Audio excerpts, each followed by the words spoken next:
if you are getting to the afternoon and behaviour feels chill, that's weird, bro. That is not normal. It is the norm for behaviour to feel on the edge. Like everyone's a bit on the edge. Like I'm feeling a bit nervous. Like what's going to happen in here? That's the norm, okay? I'm going to explain to you why that's the norm. What we definitely do not want to do. That's my second point. I'm not just like peace outing.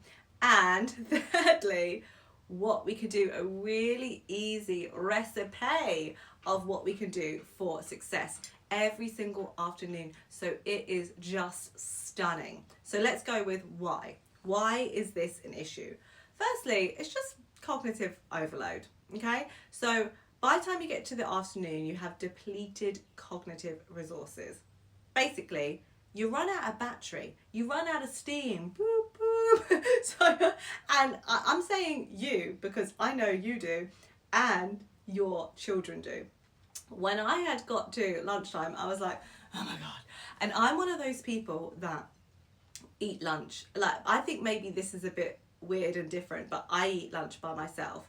I'm like, I need to decompress. I don't go to the staff room. I don't talk to people. I'm like, shut the door, shh, take the blinds down, because you put so much energy in, right? So you are trying to decompress in whatever way. It might be that you go have a chat. That's cool. However you're doing it, you are decompressing. Now for our children, that's carrying on. There's like they're getting their food, and then there's a whistle, and then they've got to play this game, and they're navigating social things, and they're kind of at the edge, right? So when they are coming into the classroom, we also need to think about those unprocessed social emotional stresses that might have happened throughout the day, throughout the morning, throughout lunch, and that's kind of why they are a little bit on the edge, okay? It might be someone didn't pass them the ball, or maybe the queue for lunch was really long, but those things haven't been processed. Because for children, they're like, yo, it's playtime. I don't have time to reflect, to process this. I just got to play. And then when they come in after lunch, it's like, oh, there's some mixed emotions there. There's also just the natural calm down. Like for me, walk up a whole load of stairs, I just need a moment. And for your kids, it's all of that energy, all of those things happening over playtime. They just need a moment when they come in. Then we need to think about that sensory overload as well. It's sweaty, it's stinky, there's a smell of tuna in the air. It's just like busy, like coming into fluorescent lights, coming into like a YouTube clip of now we're singing and dancing, or straight away we've got all these executive functioning expectations of opening your book, date on the first line, underline it twice, all of these things. It's an overload. Don't even get me started on clutter. Clutter gets me. So if they have left things out, pen lids, or even just sprawled across their table, that is a trigger as well. So all of these things are why it is a hot mess express when they come back from lunch. But for you as well, like we need to take into account, like we are tired. And for us, it's like, yeah, we've got through to lunchtime, but we probably have so many things we need to do after school. Like, oh, I need to put that display up, or I've got that meeting with that parent.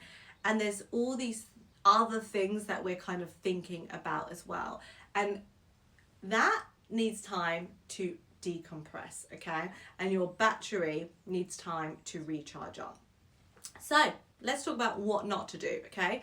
What not to do. We don't want to come in to a environment that is a sensory overload, okay? That's going to be a boom, trigger. We don't want to come into a task that is high demand, that is expecting a lot straight off the back. We don't want to come into a lot of pressure straight away, okay? All of those things we don't want. And I think back to some of the, do you know what, I actually, honestly, from my second year of teaching, I started shifting into this sensory rest after lunch. I think I've always been a little bit of a rebel in that way. I definitely wasn't allowed to. But I was like, nah, I am not doing this, because it was just like a little concoction for manic mayhem. If I just did what the school expected me to, which was business as usual, come in, date, title, let's start the lesson, partner talk, it's just I'm setting them up and myself up to fail. So for a long time, against the grain, I've kind of been doing this, and now it's definitely more accepted, and there's also so much research to back it up as well. So let's talk about what we are going to do, okay? And there's a few things. So firstly, let's think about the environment. Let's start with the environment. Firstly, we want to have the environment to be primed for calm, okay? And we want to reduce the sensory overload. Let me have a little sip. So here, we're going to take the blinds down. We are going to turn the lights off, unless it's like pitch black, but it's not normally, is it? If you've got lamps, stunning, pop those lamps on for a little bit of ambiance. Then we're going to think about clutter, making sure, and obviously you want to do this before kids go out to lunch. So ideally, TGMCers, you want to use your job spinner, your class captains. The 3 minutes before children go out to lunch, make sure it's clutter free. I always used to say, let's do a sweep. And they knew when I said do a sweep, it means like sweep away any of the clutter. I want everything to have clear surfaces. So do a sweep and do that before lunch so you can have your lunch. But making sure it's clutter free, where possible, setting children up for success for the task. So I would say doing this before lunch as well. If you are going to do a digital backpack, which is one of the things I'm going to talk about, what are they doing it on? Are they doing it straight on tables? If so, whiteboard pen in front of your chair, on your desk, in front of you. You know what I mean? If they're going to do it in journals, open your journals to the next page, pencil in the middle so we're ready when we come back in. So these little tweaks just assimilate children seamlessly into the task. And it's also that cue. It's an environmental cue of, oh, I know what we're doing. Rather than, oh, what are we doing? And then that spirals chaos. It's, oh, I know what we're doing. And that triggers regulation. So we want to leave those environmental cues, those environmental prompts to support children to assimilate as easy as possible. So we've got blinds down, lights off, clutter free, tables ready where they are. So then you're thinking about your actual task. And here, this is what the digital backpack is all about. Have a focus or calm digital backpack up. So either it's going to be doodling, it might be sketch and stretch, it might be imagination workout. All of these are just, now we've got 4-part drawings as well. Really lovely. Now, yes, they're not just like, oh, that's nice. They're all, oh, lovely. I realise how that sounded. They're all research backed. They are research backed to support children to develop their focus, to support children to develop their memory, to support children to integrate both sides of their brain. Every single activity in the digital backpack is made so thoughtfully. Our most latest 4-part drawing, which I'm going to give you free actually, because you've been here for 9 minutes. I'm going to give that for you for free, so check the little caption. Our most recent 4-part drawing is inspired by the why behind Behaviour, which is Ashley Taylor and Chase Clave. No, I've messed up that. I'm going to put it in the caption. Great, incredible insight, but also looks at how executive functioning is just expected, and in order to flex this skill we need to provide opportunities to practice that. The 4-part drawing is that. It's organisation, it's developing that, and it's developing it independently with low demand, low pressure. I'm going to give that to you for free. Try it. When you do all of this, try that and let me know how it goes. So you're going to put your digital backpack up. You've got the environment sorted. The next things we're going to think about, 2 more things, greeting children at the door. So I'm going to stand at the door.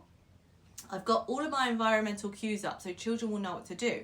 And as you are doing this so predictably, as it's every single day, you don't have to explain it every single day. Once you've told them, like before lunch, this is what we're going to do, this is what it's going to look like, it then is your clockwork routine. Beautiful.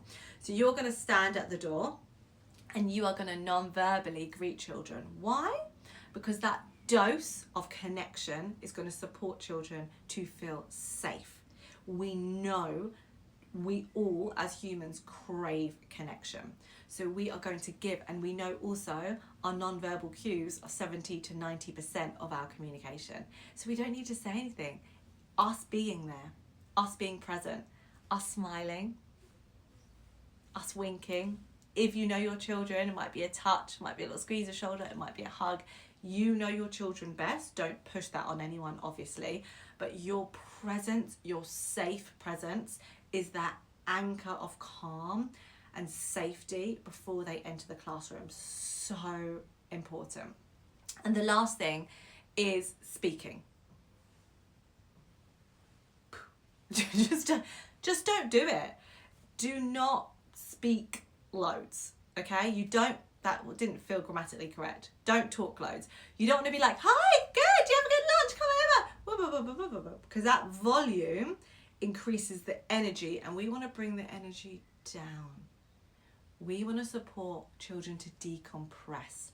You know, you're on a train and someone's on the phone and you're like, there's a reason why we have quiet carriages, because people seek that calm and that quiet. So we need to radiate that. So lots of nonverbal cues. Your environment is also doing the communication for you as well.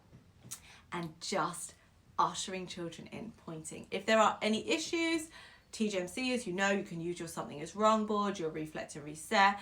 You can usher them to the regulation station. But in general, let your nonverbals do the talking for you. All right, I'm going to stop there, my lovelies. In the notes, I am going to leave you a 4-part drawing to try tomorrow. Or you let me know how you get on.